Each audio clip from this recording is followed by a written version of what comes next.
I've lived my entire life in a holler on the outskirts of Wyoming County, West Virginia, deep in the mountains of Appalachia. It's a place so remote, most folks don't even know it exists on a map. Just a handful of families and dense, unforgiving woods. This place doesn't have neighborhoods, doesn't have sidewalks, and most definitely does not have trick-or-treaters on Halloween. Halloween isn't a holiday here. It's a test. My family, and the others who've lived here long enough to know, follow a set of rules on Halloween night. It's not tradition or superstition, it's survival. Those who didn't follow the rules didn't live long enough to tell anyone about it. Our rules aren't just about keeping doors locked or avoiding dark places.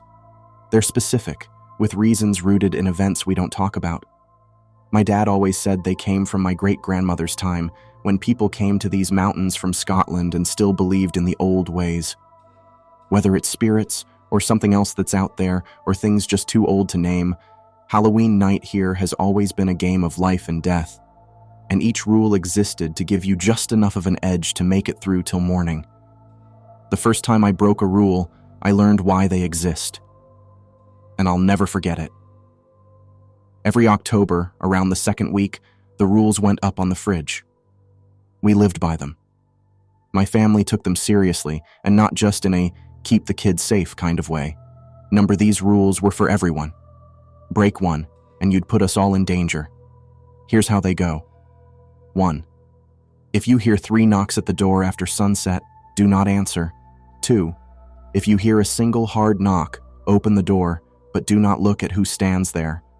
Hold out a basket of freshly baked bread and wait until you hear the footsteps leaving to shut the door. 3. If you hear someone call your name from the woods, do not answer. 4.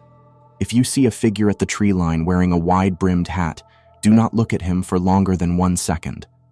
5. If you hear chains dragging on the ground, sprinkle salt on all windowsills and door thresholds within 1 minute. 6. If a candle is burning in the window of the old abandoned Anderson cabin up the hill, stay indoors no matter what. These rules didn't exist for no reason. They were handed down because bad things had happened. People vanished, people died, and strange things occurred. That's just how it was. I remember one specific year, years back, when Halloween night fell on a full moon. The air felt different, charged. My dad had a sense for when things were going to be bad. You could just feel it in the holler, thick in the air, like something breathing down your neck. Dad told us to get all the preparations done early. Salt the windows now, he instructed, standing by the door, his face tight with worry. We're not waiting for the chains. I followed his orders without question, pouring salt along each windowsill and at the front and back door thresholds. My brother was baking bread, already anticipating rule number 2, the one we hated the most. It was the one that forced us to interact with whatever knocked, whatever stood on the other side of that door. We never knew who or what it was, but we knew if you didn't offer bread, or if you dared to look, it wouldn't be good. By late afternoon, the house was fortified. The bread was cooling on the counter, its smell filling the kitchen. The fire was lit, burning low, and a 12-gauge lay across Dad's lap like it always did on Halloween. Isaac, my younger brother, sat closest to the window, glancing out every now and then. We had about 3 hours before sunset. The rules were clear. Everything bad happened after dark. But the waiting was the worst part. The longer we sat there, the more anxious we became. Did we use enough salt this year? Isaac asked quietly. Dad didn't answer. He just stared into the fire, gripping the gun tighter. That was answer enough. The first knock came just after dark. A single knock, slow and deliberate. Isaac and I froze, staring at the door. Dad stood up, motioning for us to stay back and be quiet. I swallowed hard, heart pounding in my chest. It was time to follow Rule 2.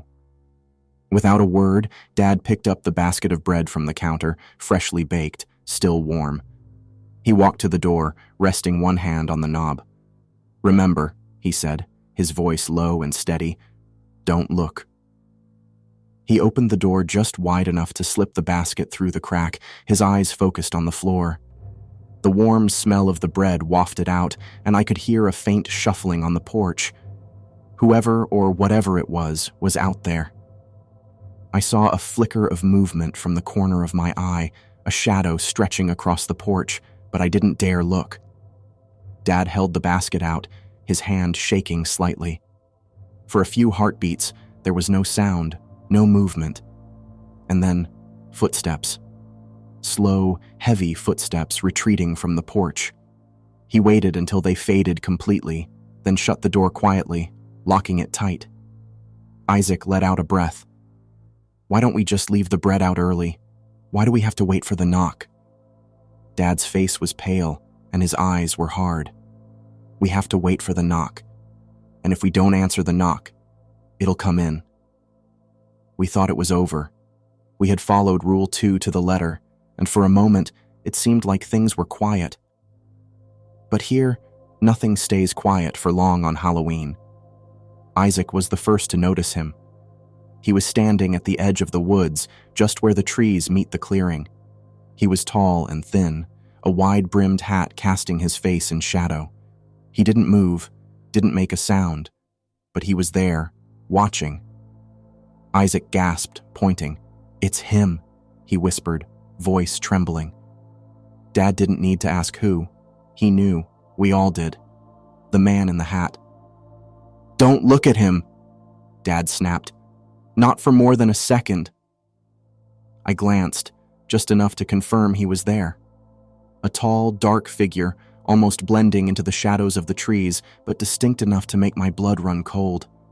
I looked away quickly, heart hammering in my chest. We got away from the doors and windows of the house and sat huddled in the living room, the fire our only light. Outside, the man in the hat stood at the tree line, unmoving as the night crept on. It wasn't until after midnight that we heard the chains. At first, it was faint, a metallic clinking that seemed distant, almost like it could have been the wind. But it grew louder, closer, until it was unmistakable. The sound of chains being dragged across the rocky ground outside. Isaac's face turned pale. He shot me a look, wide-eyed and terrified. "The salt," he whispered. Dad nodded grimly. "Go check." I got up slowly, trying to control the tremor in my legs. I circled the house, inspecting every window and door frame. The salt lines were intact. Nothing had disturbed them. The chains continued to scrape outside, dragging closer and closer, but we didn't dare open the door. We didn't dare look. We stayed inside, sitting together in the flickering light of the fire, listening to the sound of the chains until the first light of dawn broke through the windows. We had made it through the night. The man in the hat was gone. The chains had stopped. But as the morning light seeped through the shutters, I glanced toward the old Anderson cabin up the hill. And there it was. A single candle still burning in the window. The rules are clear. When the candle burns in the Anderson cabin, you stay inside. No exceptions. No excuses. Even with the sun beginning to shine and the birds beginning to chirp, the sight of that candle filled me with a primal fear. We have to wait until the candle goes out before we can go outside, before the night is truly over. And that's how it goes here. The rules aren't just there to be followed. They're there to keep you alive. And if you're smart, you don't ask questions. Sometimes it's better not to know.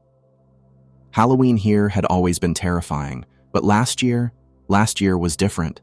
It wasn't just the usual unease or the normal anxiety that came with the setting sun. It almost felt like the rules weren't enough anymore. My dad was getting older, his movements slower, his hands a little less. Dad sat in his usual spot by the door, the shotgun across his lap. The basket of bread, fresh out of the oven, sat next to him. We all waited, our hearts pounding in the silence. I kept glancing at the windows, expecting to see the figure in the hat or hear the drag of chains. And then it came. A single knock, loud and deliberate. Dad stood up, just like every other year. "Stay put," he muttered, picking up the basket with his trembling hands. His face was pale, but his voice was steady. Isaac and I exchanged a nervous glance as Dad approached the door.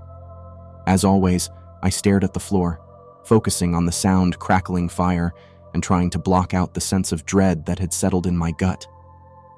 He opened the door a crack, just enough to push the basket through without seeing whatever waited on the other side. But this time, something went wrong. As Dad leaned forward, he knocked the basket against the doorframe and lost his grip.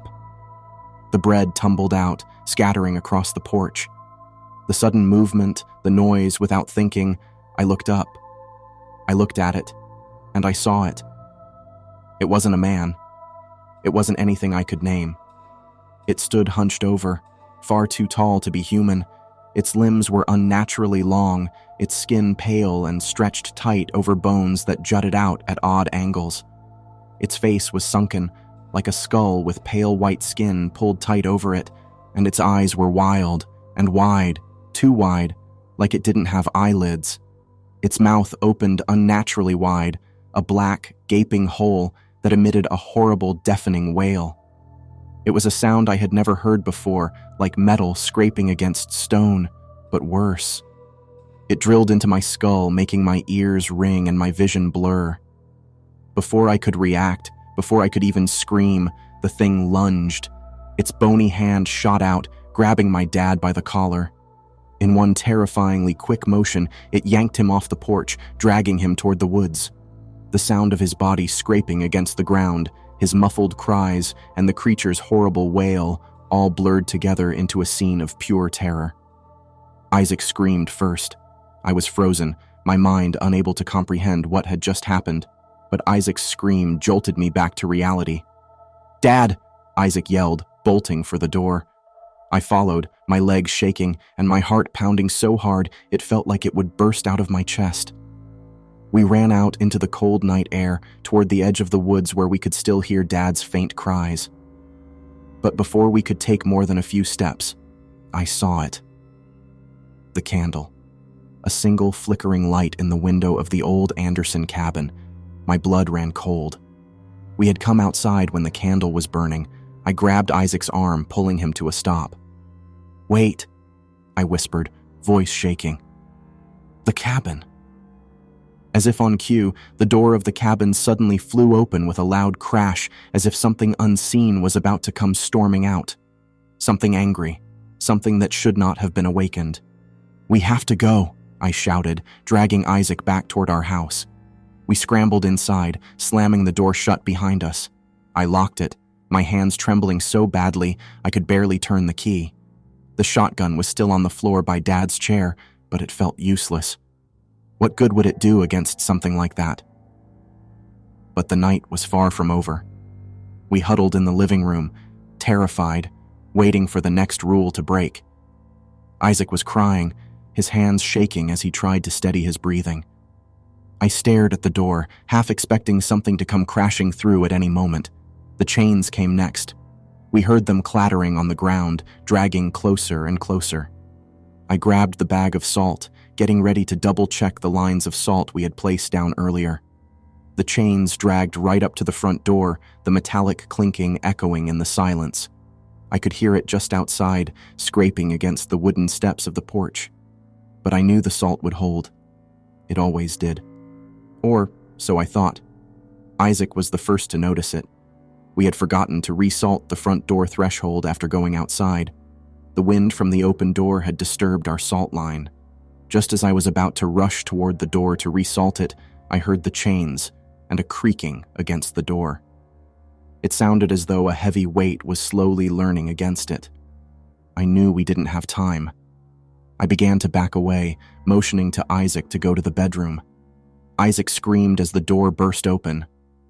We ran into the back bedroom, hearts pounding, breaths coming in ragged gasps. I quickly salted in front of the door to the bedroom and checked the windows. "It's in the house," I whispered.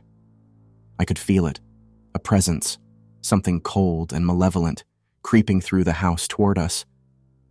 I don't know how long we waited, or how long we listened to the chains pacing back and forth through our house. Eventually, we heard them go back outside. Slowly, we left the bedroom, and quietly closed and locked the front door. I placed a fresh line of salt in front of the door and breathed a sigh of relief. We were safe, for now, and then we heard it again. A knock, but not the single knock, and not the 3 knocks. This was something new, something that didn't fit the rules. It was a rapid, frantic pounding, as if whatever was out there wanted in, now. My heart stopped. The rules didn't cover this. Isaac looked at me, eyes wide with terror. What do we do? I didn't have an answer. The pounding grew louder, more desperate. The windows rattled in their frames, and the fire flickered, casting wild shadows on the walls.